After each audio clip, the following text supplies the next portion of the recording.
Hola a todos, bienvenidos a Paredro, el podcast de libros, autores y demás actores del mundo literario. Mi nombre es Camilo Hoyos y les doy a todos y a todas la bienvenida a esta serie especial de podcast de la Biblioteca Nacional de Colombia y Paredro, creada para celebrar los 100 años de la publicación de Sobremesa, la única novela del poeta colombiano José Asunción Silva.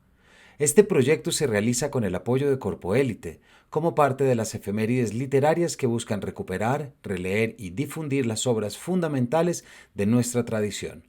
Gracias a este proyecto de la Biblioteca y Paredro, hoy podemos ofrecerles 5 conversaciones con algunas y algunos de los estudiosos más reconocidos de Silva y de la literatura latinoamericana de fin de siglo. De Sobremesa, publicada en 1925, 3 décadas después de la muerte de Silva, ha sido durante mucho tiempo una novela menospreciada, poco leída y muchas veces mal interpretada. Su edición póstuma, la ausencia del manuscrito original y las tensiones literarias de su época contribuyeron a que quedara opacada y relegada frente al impacto inmediato de obras como La Vorágine de José Eustacio Rivera, aparecida apenas un año antes. Pero De Sobremesa es en realidad una novela extraordinaria, cosmopolita, decadente, irónica, experimental, profundamente moderna. En sus páginas se cruzan el diario íntimo, la crónica de viaje, la reflexión estética, la enfermedad, la melancolía, la crítica a lo americano y la figura del dandy como máscara cultural. Es también un retrato sutil y a veces feroz de la sensibilidad latinoamericana y de los desencantos de fin de siglo. Nuestro propósito en esta serie es abrirle un nuevo espacio a la novela, conversar con especialistas, revisar sus prejuicios, iluminar sus claves de lectura y devolverla al lugar que merece en nuestro imaginario literario. Gracias por acompañarnos en esta conmemoración. Esto es Paredro Podcast y aquí comienza un nuevo episodio De Sobremesa 100 años después.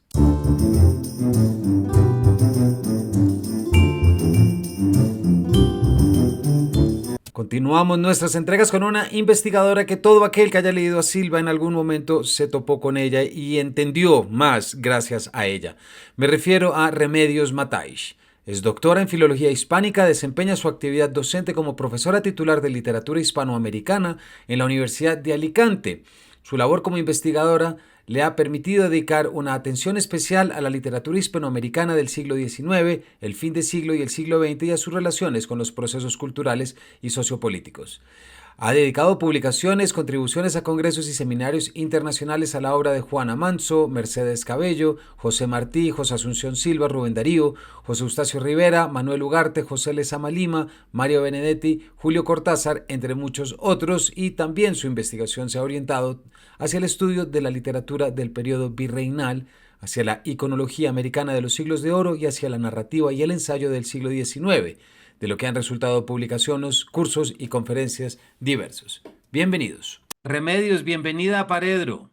Muchísimas gracias. Es un honor para mí enorme estar de nuevo en Colombia, aunque solo sea a través de una pantalla. No, y para mí y para el espacio y la audiencia, Remedios, creo que cualquier silviano de Colombia y de Latinoamérica conoce y reconoce tu nombre, has guiado lecturas, has enseñado desde Alicante, desde la Universidad de Alicante, también te has encargado de divulgar, difundir y trabajar en torno a la literatura latinoamericana, asentando unos puentes comunicativos que a muchos del lado de acá nos han servido muchísimo. Entonces, para mí es un honor, un gusto y una inmensa gratitud que estés aquí con nosotros, Remedio.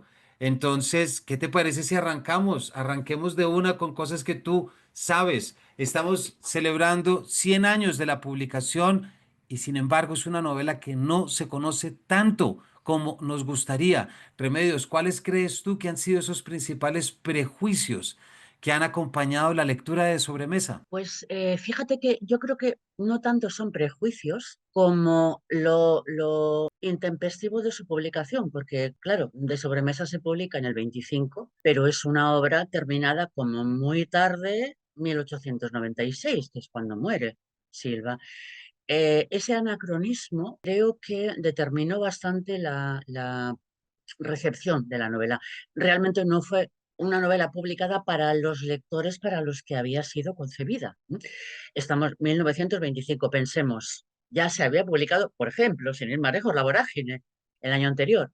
Otro tipo de lectura, otro tipo de hábitos lectores a los que obligaban a los a quienes recibían esos textos otro tipo de texto, aunque a pesar de eso hay muchas cosas que tienen en común, la vorágine y de sobremesa, y me gustaría en algún momento poder hablar de eso. Pero yo no creo que sean tanto prejuicios, sino bueno, consideraciones intempestivas, diríamos, con Nietzsche, ¿no? De una novela que no se publicó en el momento para el que había sido concebida. Si hubiera sido publicada en el momento que Silva la terminó, o su vida se hubiera prolongado más allá, si hubiera salido a finales del siglo XIX, habría sido la auténtica revolución que yo creo que literariamente, filosóficamente, existencialmente constituye, porque creo que es toda una verdadera enciclopedia de las inquietudes que movieron al autor modernista en general, a Silva en particular, pero en general de todas las tensiones que movieron al modernismo en ese momento tan tenso entre la creencia y la duda, el ideal y la realidad que contradecía esos ideales. Y creo que personalmente, claro, yo he sido su editora y uno se enamora de su objeto de estudio, ¿eh? Pero independientemente de ese amor que yo sirvo y esa admiración que yo siento por Silva, me parece que es uno de los grandísimos escritores de su tiempo. Ya no digo solo colombianos, lo digo en general. No, y Está yo te muy por apoyo eso. encima. Sí, es que la novela de Silva está muy por encima de otras novelas típicas de novela de artista modernista, como también es de sobremesa, de Martí, de Gutiérrez Nájera, los cuentos de Darío, otros intentos de novela de artista modernista. Yo creo que Silva con de sobremesa se pone muy por encima y muy a la vanguardia de todos ellos. Entonces yo creo que por ejemplo, algunos prejuicios vinieron de dentro de esas envidias de las que hablaba la novela relativamente reciente, el libro de la envidia de Ricardo Silva Romero, que recuperaba la muerte de Silva no como muerte, sino como posible asesinato, ¿no? Y para eso no hace falta recurrir a una ficción tan reciente en el tiempo como la de Ricardo Silva Romero, sino estoy pensando en la novela Pax, 1907, Lorenzo Marroquín y José María Rivas Brot. La caricatura cruel que se hace de Silva, ¿m? Las parodias de sus poemas, las parodias incluso del Nocturno, que el Nocturno fue la consagración internacional de Silva como poeta. Y sin embargo, en Pax, Marroquín y Rivas Brot pues hacen una caricatura feroz, mm, empezando por el nombre del personaje que recordaréis, S.C. Mata, por parodia fonética, S se mata.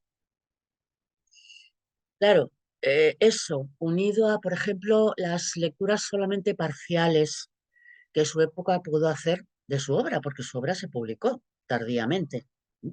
Las lecturas parciales de críticos que le tenían cierta inquina desde mucho antes, desde que llegó de Europa con novedades que ellos no acababan de asimilar. O Guillermo Valencia, con la famosa cristalización de la leyenda de los amores incestuosos de Silva con su hermana. En fin, la caricatura de un degenerado, que ciertos textos no coetáneos, pero casi coetáneos, contribuyeron a fijar.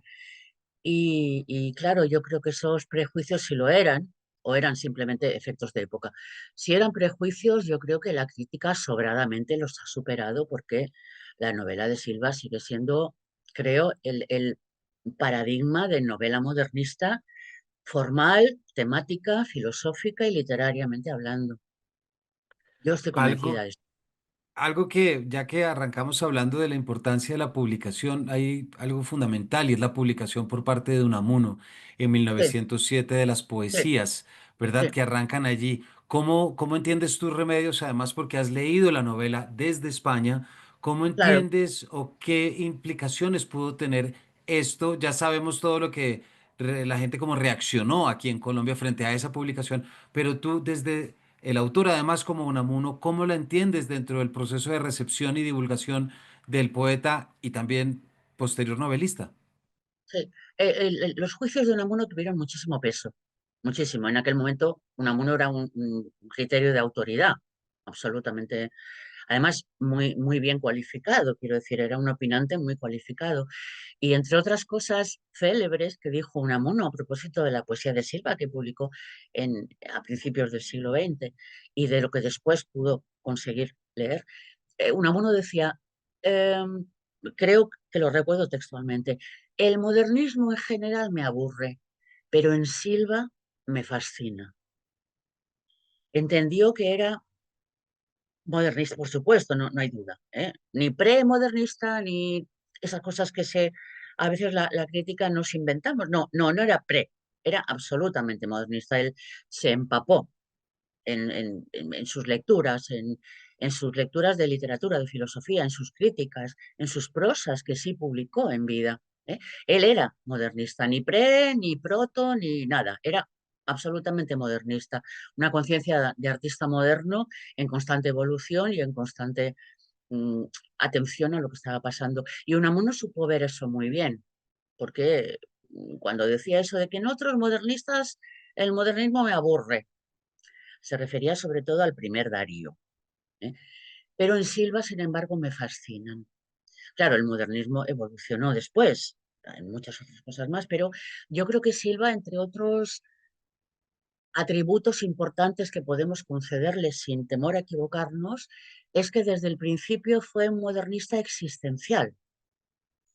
Y esa reflexión existencial que siempre llevó consigo, eso no envejece. Porque los seres humanos seguiremos haciéndonos preguntas muy similares mientras seamos siendo seres humanos. Y él se las hizo en la modernidad que fijaba su contexto, sus lecturas, su formación, pero se hizo preguntas que yo creo que no envejecen y las respuestas que pudo él producir tampoco van a envejecer nunca. Remedios, ya que estamos hablando de esta faceta existencial y estas preguntas que nunca pasan de moda, eh, ¿cómo entiendes tú la conexión entre esa sensibilidad modernista de Silva, pero con esos otros grandes temas de la novela, como son el dolor, la enfermedad o el malestar? Sí, es que yo creo que en general, no solamente la novela, toda la obra de Silva se mueve en esa ambivalencia muy de fin de siglo, por cierto, ¿eh? Yo tuve la suerte también de ser editora de su poesía y entonces conozco bien las vinculaciones que hay entre su poesía, mucha de ella sí que llegó a publicarse en vida del autor, y la novela que solo se pudo publicar de manera póstuma, lejos del entorno para el que iba dirigida, como decía. Pero yo creo que en Silva se da una ambivalencia que es muy, muy de fin de siglo, eh, incluso me atrevo a decir, muy de la modernidad como la definió Baudelaire. La fe o la necesidad de fe y el descreimiento, la civilización y la crápula, la necesidad de ideal y el choque con lo real que parece contradecir todas esas idealidades que se perseguían. Y yo creo que Son Silva se da no solo de modo libresco por las lecturas que hiciera o por la influencia que tuvo para él su viaje a París, inmerso en ese momento de efervescencia, del simbolismo, del panasianismo, los primeros momentos tan efervescentes, sino por su propia experiencia vital, porque un idealista, confeso, ¿m? Irredento, como él, dedicado a los negocios, el dinero, el ideal, el arte, el materialismo, esas dualidades que marcaron su vida, creo que le dan una autenticidad a las dualidades que llevó a su obra que otros modernistas probablemente no tuvieron o no tuvieron en el mismo grado. En el caso de Silva creo que son las tensiones del modernismo, sí, lo real, lo ideal, los negocios, la chifladura del arte, pero vividas, no librescas. Y creo que eso le da la autenticidad de la que habló Unamuno, eh, significando eso, lo existencialista Van Lalet, que tenía toda. la obra de Silva, poesía y novela. Y yo creo que esas dualidades se dan también en la novela de una manera clarísima, porque el personaje, si queremos pensarlo como una proyección del autor, no digo que no, ¿eh? Pero como una proyección autoficcional, no es la biografía de José Asunción Silva lo que nos cuenta la novela protagonizada por José Fernández. No, es una autoficción, en mi convicción, ¿eh? Que modifica los pactos de lectura. Entonces yo creo que esas dualidades las supo llevar muy bien también a la novela, haciendo eh, vivas y haciendo que el lector vea a través de los ojos del personaje esas contradicciones entre lo real, lo ideal, el ansia de creer en algo, la prosaica realidad, la obligatoriedad de los negocios que lo llevaron a París, la fantasía que lo mueve por París, la literatura, el arte, la ópera, Nietzsche, Wagner. Claro, las dos caras de esas tensiones que son tan, por lo menos del primer modernismo, cuando el intelectual busca su lugar como intelectual, eh, encuentra las oposiciones de la realidad en la mayoría de ocasiones, de los grandes que estamos hablando, ¿no? Martí, el primer Darío, Otero Nájera, el propio Silva, Julián del Casal. Y en Silva eso creo que tiene un mérito añadido que es absolutamente experiencial, su experiencia vital. Tuvo que bregar con esa realidad prosaica, económica, de los negocios que tenía que sacar adelante, de los que intentó sacar adelante un tanto quijotescamente al final, y de la chifladura del arte que comunicaba en textos tan tempranos como la carta a Rosa Ponce de Portocarrero, diciéndole, usted y yo seremos más felices porque nos hemos acogido a la chifladura del arte. Una carta muy bonita, por cierto, y que Preciosa, todo el mundo tiene que... toda una Exactamente. declaración de principios.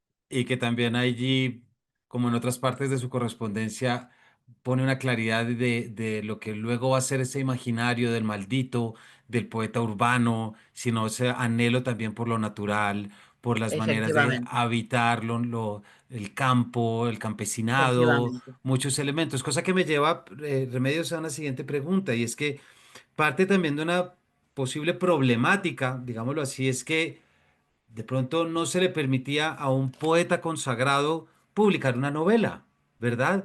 ¿Cómo crees tú que la novela en sí misma, tú crees que acompaña, complemente, contradice la imagen del poeta que ya se había formado en ese momento? Sí, sí. Además es algo que no solo le ocurrió a Silva, o sea, no solamente tiene que ver con el contexto colombiano, sino que en general las primeras novelas escritas por los grandes que consideramos poetas modernistas, pero que también fueron novelistas, las primeras novelas del modernismo, Martí, Gutiérrez Nájera, de Casal, de propio Silva, eh, son novelas de artista que venían a contravenir de una manera creo que muy marcada los hábitos lectores y los hábitos escriturales hasta entonces, porque no olvidemos que venimos del realismo, del gran realismo narrativo. Y estas novelas, por eso se han etiquetado como novelas de artista, Eh, trasladaban todo el interés narrativo de la realidad exterior a la realidad interior de los protagonistas artistas, por supuesto, no, modernistas, llevados a un grado de cultura, a un grado de sensibilidad extremos, eh, que reflexionan sobre la realidad, reflexionan sobre su papel de raros en esa realidad que todavía no los entiende. Entonces, yo creo que fue un fenómeno continental, como mínimo continental, por no decir occidental en su conjunto, ¿eh? La novela de artista como un personaje raro, insólito en su contexto, que parece contravenir las normas, la moral, las lecturas, los hábitos escriturales, por supuesto, pero son textos que, por el protagonismo otorgado a ese tipo de personaje, nos obligan a ver el mundo, a los lectores, quiero decir, nos obligan a ver el mundo a través de esos ojos muy peculiares en su contexto, muy inquisitivos, muy reflexivos, incluso reflexionando sobre para qué sirve el artista en el contexto finisecular, qué podemos hacer, desde dónde podemos contribuir a regenerar una sociedad que ellos consideraban hostil, desprovista de belleza, desprovista de trascendencia. Y entonces, era una novela anómala entre los hábitos lectores y escriturales del siglo XIX, aunque estemos ya a finales, porque venimos del gran realismo, venimos de los hábitos lectores del realismo que estos escritores, Silva en primerísimo lugar, vienen a subvertir con una autoficción que nos obliga a cuestionarnos los pactos de lectura, porque, bueno, sí, José Fernández es, en muchos aspectos, es José Asunción Silva, pero en otros no. Ni siquiera su final coincide. Entonces, creo que había que quizá empezar a leerlo con herramientas más nuevas, una vez acabara el hábito lector puramente realista o puramente biográfico, que es lo que se buscó en la novela al principio. En su publicación se buscaban confirmaciones de la biografía y del suicidio de Silva y se buscaba la confirmación biográfica todo el rato y no es una autobiografía, en todo caso es una autoficción. Y ahí hay algo también, Remedios, que aprovecho que nos estás acompañando. Tú has editado prosa, narrativa, cartas, Sí, lo hecho todo y conoces. Encuentras dos figuras muy diferentes entre Gotas Amargas, por ejemplo, y el libro de los versos, con la voz narrativa de Sobremesa. ¿Crees que son dos islas distintas? creo, Porque también creo que eso es son, problema. O ves sencillamente como dos lados de una misma moneda, o de pronto la misma moneda. yo creo que son voces complementarias. Creo que son voces complementarias, es decir, está el Silva irónico, a veces sarcástico, de Gotas Amargas. En su época, imagino que sería muchísimo más sarcástico de lo que nos puede parecer a nosotros, ¿no? Muchísimo más amargo de lo que nos puede parecer a nosotros. Está ese Silva, digamos, del spleen, el que explota el spleen, el hastío, la rabia contra el entorno, la crítica eh, de la incomodidad que se siente contra el entorno, y está el Silva simbolista del nocturno, de los nocturnos, vaya, del libro de versos en general. ¿Mm? Cosas que conviven también en su prosa, porque en su prosa hay, tanto en su prosa periodística como en su prosa artística, digamos, también conviven textos, El paraguas del Padre León, con otras crónicas que eran, imagino que para las sociedades, un momento incluso hirientes, ¿no?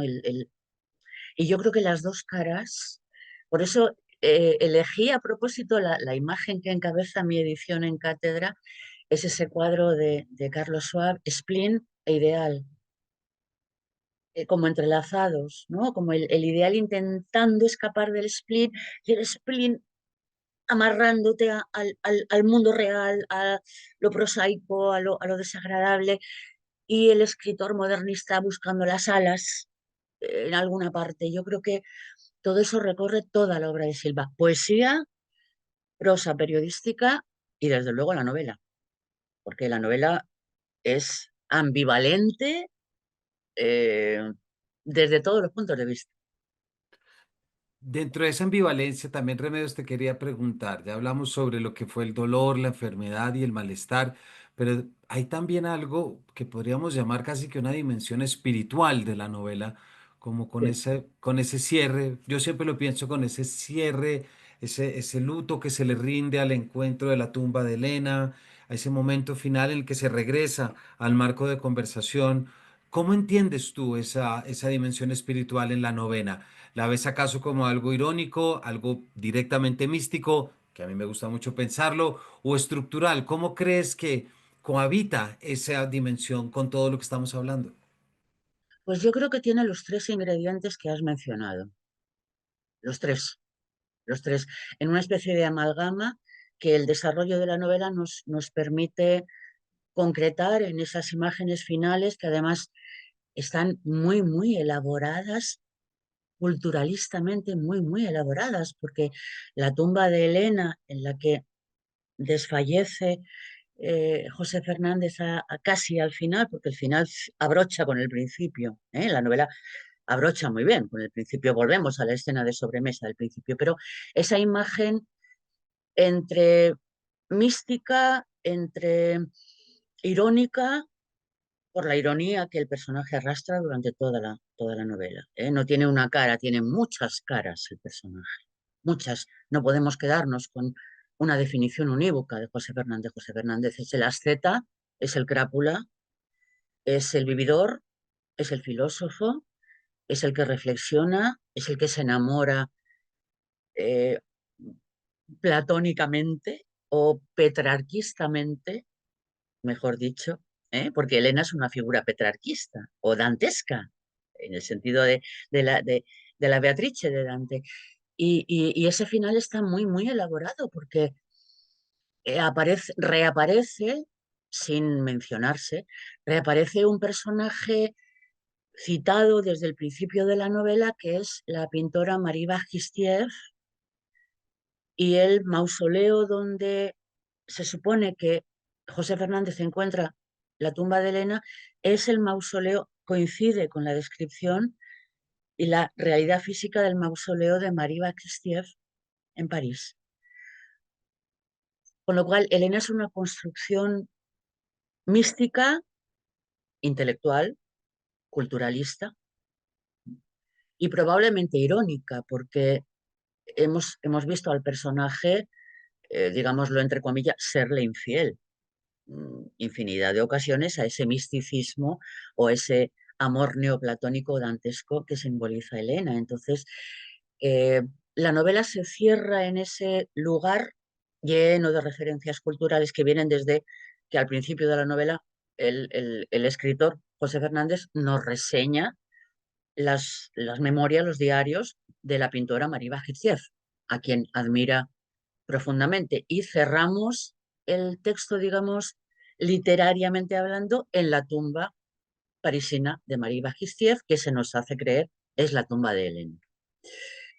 Para abrochar el asunto, si quieres, irónicamente, o para dejarnos el final abierto a los lectores, que también puede ser, para cerrar el asunto volviendo a esa sobremesa opípara de un burgués acomodado, con amigos también burgueses acomodados, a los que les ha contado sus peripecias, su diario. Conclusión, abierta. Quizá la única que sí podemos eh, extraer es que Silva no le dio a su personaje el final que al parecer sí quiso darse a sí mismo, y pareció abrir la puerta a la esperanza, a un ideal que, si no se interpusiera, por lo menos matizara la realidad burguesa, acomodada, prosaica de los negocios, de la tertulia que le acompaña al final. Muchas gracias, Remedio. Qué cantidad de cosas y además rescato mucho lo que dices de las escenas tan bien construidas y tan bien elaboradas que Sí. contradicen mucho uno de esos sesgos que se acompañó de, fue una novela de afán, fue una novela rápida, fue una novela que la que no No, tuvo no, no, tiempo. no, no, no. Todo parece indicar lo contrario, lo contrario. Los hilos que se van entrecruzando, que de repente la narración recupera por prolepsis o por analepsis, cosas que después Mm. vamos a volver a encontrar, van armando una red, creo que absolutamente coherente y que es de donde brota uno de sus muchos méritos literarios. No, no, de novela escrita rápidamente, yo creo que nada, Nada.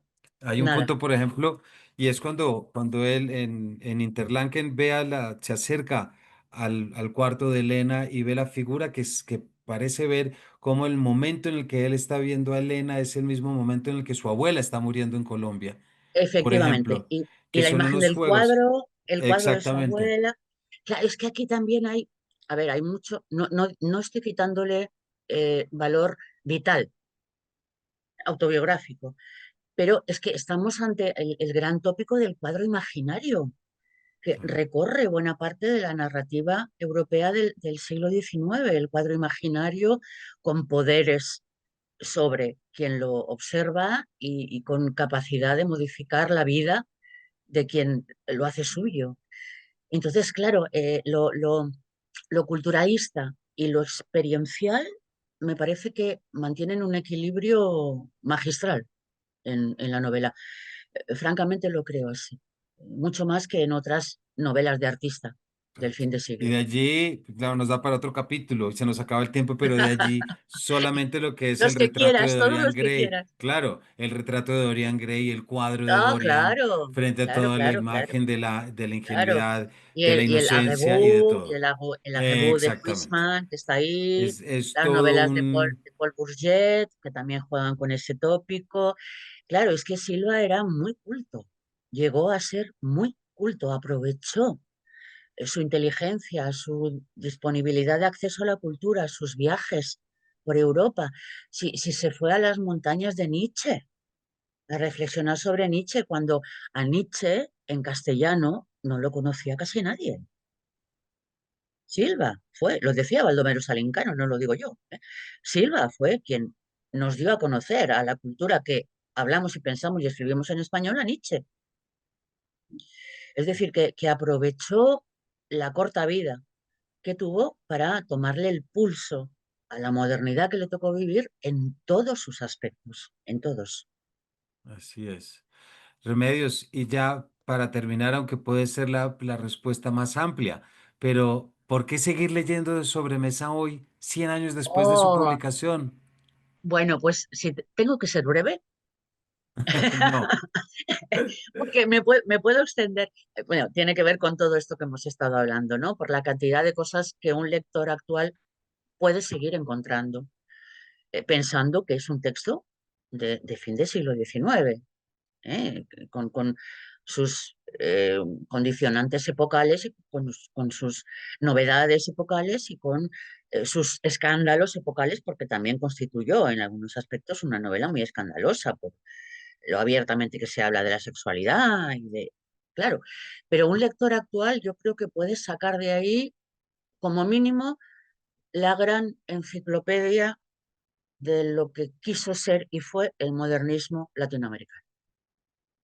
Sus fuentes, sus inquietudes, sus desavenencias para con la realidad, su escasa facilidad para encajar en un fin de siglo latinoamericano muy marcado todavía por el positivismo, por el cientificismo, por el utilitarismo, y estos escritores, artistas, pintores, etcétera, querían volar, querían recuperar las alas que el cientificismo había roto, querían recuperar todo eso que el descreimiento positivista había establecido, y yo creo que es a mis alumnos, sin ir más lejos, a mis alumnos les digo que la mejor forma de aprender qué fue el modernismo hispanoamericano y cuáles fueron sus eh, resoluciones literarias es leer De sobremesa de Silva. Si sirve como recomendación, la dejo ahí. Claro que sí. Remedios, muchas gracias por habernos acompañado y por estar contribuyendo, celebrando y sobre todo invitando a releer, conocer esta magnífica novela que, por lo que Sí. tú nos estás contando y tantos más estamos diciendo. Muchas gracias a vosotros, a ti.